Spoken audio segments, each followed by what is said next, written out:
다시 말씀 보시겠습니다. 오늘 주신 하나님의 말씀은 스가랴 9장 9절부터 17절까지의 말씀입니다.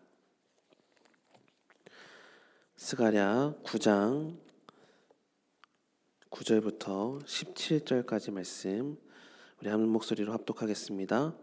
시온에 따라 크게 기뻐할지어다. 예루살렘에 따라 즐거이 부를지어다. 보라, 내 왕이 내게 임하시나니 그는 공의로우시며 구원을 베푸시며 겸손하여서 나귀를 타시나니 나귀의 작은 것 곧 나귀 새끼니라.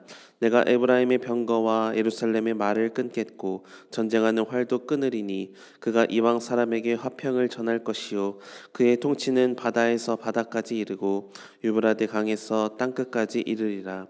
또 너로 말할진대 내 언약의 피로 말미암아 내가 내 갇힌 자들을 물 없는 구덩이에서 놓았나니 갇혀 있으나 소망을 품은 자들아 너희는 요새로 돌아올지니라. 내가 오늘도 이르노라. 내가 내게 갑절이나 갚을 것이라. 내가 유다를 당긴 활로 삼고 에브라임을 끼운 화살로 삼았으니 시온아, 내가 내 자식들을 일으켜 헬라 자식들을 치게 하며 너를 용사의 칼과 같게 하리라. 여호와께서 그들 위에 나타나서 그들의 화살을 번개같이 쏘아내실 것이며 주 여호와께서 나팔을 불게 하시며 남방 회오리 바람을 타고 가실 것이라. 만군의 여호와께서 그들을 호위하시리니 그들이 원수를 삼키며 물맷돌을 밟을 것이며 그들이 피를 마시고 즐거이 부르기를 술 취한 것 같이 할 것인즉 피가 가득한 동이와도 같고 피 묻은 제단 모퉁이와도 같을 것이라. 이날에 그들의 하나님 여호와께서 그들을 자기 백성의 양떼같이 구원하시리니 그들이 왕관의 보석같이 여호와의 땅에 빛나리로다.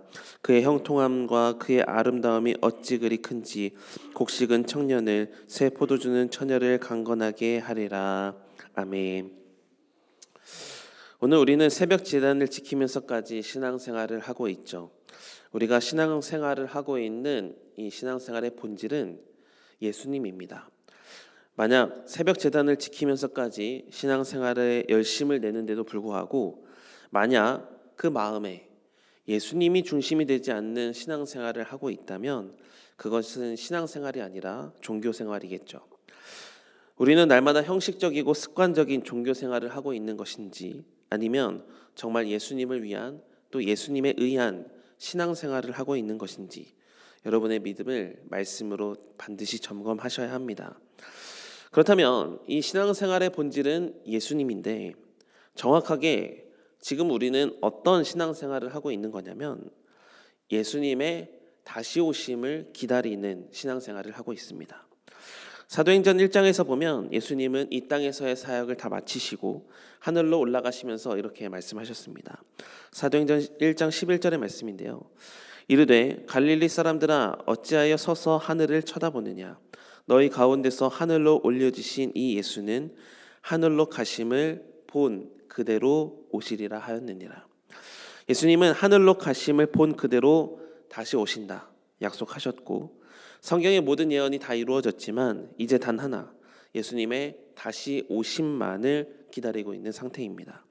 그렇기 때문에 지금 우리가 하고 있는 이 신앙생활은 기다림이다라고 말할 수 있고요. 조금 더 세밀하게 말한다면 예수님의 다시 오심을 기다리는 신앙생활이다 이렇게 말할 수 있는 겁니다. 그런데 오늘 우리가 이렇게 재림하실 예수님을 기다리는 신앙생활을 하는 것과 오늘 우리가 읽은 이 스가랴 시대에서의 신앙생활을 하는 것이 매우 비슷한 상태다라는 것을 알 수 있어요. 오늘 본문 9절의 말씀은 아주 유명한 메시아에 대한 예언의 말씀이죠. 먼저 읽어보면 시온에 따라 크게 기뻐할지어다. 예루살렘에 따라 즐거이 부를지어다. 보라, 내 왕이 내게 임하시나니 그는 공의로우시며 구원을 베푸시며 겸손하여서 나귀를 타시나니 나귀의 작은 것 곧 나귀 새끼니라 이렇게 말씀해요. 여기 보면 보라, 내 왕이 내게 임하신다 이런 말이 나오는데요. 시기적으로 보면 지금 당장 스가랴 시대에는 왕이 임하지는 않았다라는 것을 알 수 있죠. 아직 왕이 임하지 않은, 그러니까 아직 아무것도 일어나지 않는 상황인데 그럼에도 불구하고 이 스가랴 선지자는 이미 왕이 임한 것처럼 선포하며 말씀하고 있습니다. 그리고 곧 임할 왕은 공의롭고 구원을 베풀고 겸손한데 나귀를 타시는 분이다. 아주 매우 구체적으로 설명을 하고 있죠. 또한 10절의 말씀도 이렇게 말씀합니다. 내가 에브라임의 병거와 예루살렘의 말을 끊겠고 전쟁하는 활도 끊으리니 그가 이방 사람에게 화평을 전할 것이요 그의 통치는 바다에서 바다까지 이르고 유브라데 강에서 땅끝까지 이르리라. 이말 왕이 이방 사람에게 화평을 전할 것이고 이말 왕의 통치는 땅끝까지 이르게 될 것이다. 즉 다시 오실, 그러니까 임재할 왕의 영향력은 온 세상에 퍼질 것이다 라고 선포하고 있는 거죠. 그렇다면 이 스가랴 선지자는 왜 아직도 오지 않은 왕에 대해서 이미 온 것처럼 선포하듯이 말씀하고 있는 것일까요? 왜냐하면 하나님의 약속이 반드시 이루어질 것임을 믿었기 때문입니다. 이것이 매우 중요한데요. 신앙생활은 하나님의 약속이 반드시 이루어질 것을 믿고 그 약속을 기다리며 신앙생활을 하는 겁니다. 하나님의 말씀은 결코 헛되지 않습니다. 지체되는 것 같아도 하나님의 약속은 반드시 성취될 줄 믿습니다. 그래서 우리는 지금 당장 아무 일도 일어나지 않는 것 같아도 그 하나님의 오심을 다시 신뢰하며 오늘 하루를 믿음으로 살아내는 겁니다. 그래서 신앙생활을 하는 우리의 태도가 어떠해야 되냐면 언제 이루어질지 이것을 생각하며 초조하게 신앙생활을 하는 게 아닙니다. 정말 하나님이 이루실까? 이것을 의심하며 불안 가운데에서 신앙생활하는 것이 아닙니다. 만약 예수님에 대해서 의심이 있고 불안이 있고 오실 예수님에 대해서 언제 오실지 몰라 초조해하거나 반대로 언젠간 오시겠지라고 생각하면서 방관하고 살면 우리의 신앙은 결코 성장하지 못할 겁니다. 마치 어리석은 다섯 처녀가 기름을 준비하지 않고 잠을 자다가 오신 신랑을 기쁨으로 맞이하지 못했고 잔치에 참여하지 못했듯이 오늘도 우리의 신앙도 이런 가운데 하나님의 오심에 대해서 기다림 가운데서 초조하거나 의심 가운데 살고 있고 이러한 태도로 일관된다면 진정 주님이 우리에게 오셨을 때 마라나타 소리를 외치며 주님을 기쁨으로 영접할 수 없을 겁니다. 그래서 우리의 신앙생활은 반드시 이루실 하나님, 반드시 약속을 성취하실 하나님, 반드시 다시 오실 하나님을 믿고 그 확신 가운데 사는 겁니다. 그런 얘기 많이 들었지 않았습니까? 신앙생활은 이미와 아직 사이에 있다. 이 믿음이 우리 안에 있다면 어려운 상황 가운데서도 상황이 아니라 하나님을 바라볼 수 있고요. 결과가 내 생각에 만족스럽지 않아도 말씀 가운데서 위로를 받을 수 있는 겁니다. 왜냐하면 하나님은 약속하신 것을 반드시 이루실 것이기 때문에. 그래서 진짜 믿음의 사람은 기다리면서도 흔들리지 않는데요. 그런 이유가 바로 기다림에 대한 확신이 있기 때문입니다. 그래서 마침내 모든 기다림을 마치시고 하나님께서 역사하실 때 우리는 그 주님을 맞이하고 주님의 은혜를 기쁨으로 누릴 수 있게 된다라는 겁니다. 그러면 여러분, 우리는 오실 주님을 기다리는 사람들입니다. 그 주님의 오심이 조금 길다고 느껴져서 지치지 마십시오. 그 약속이 늦어지는 것 같은데요. 그러한 기다림 속에서도 하나님은 여전히 우리와 함께 하시고 반드시 오실 줄 믿습니다. 결과가 확정되어 살아가는 사람은 과정 가운데서도 소망을 가질 수 있어요.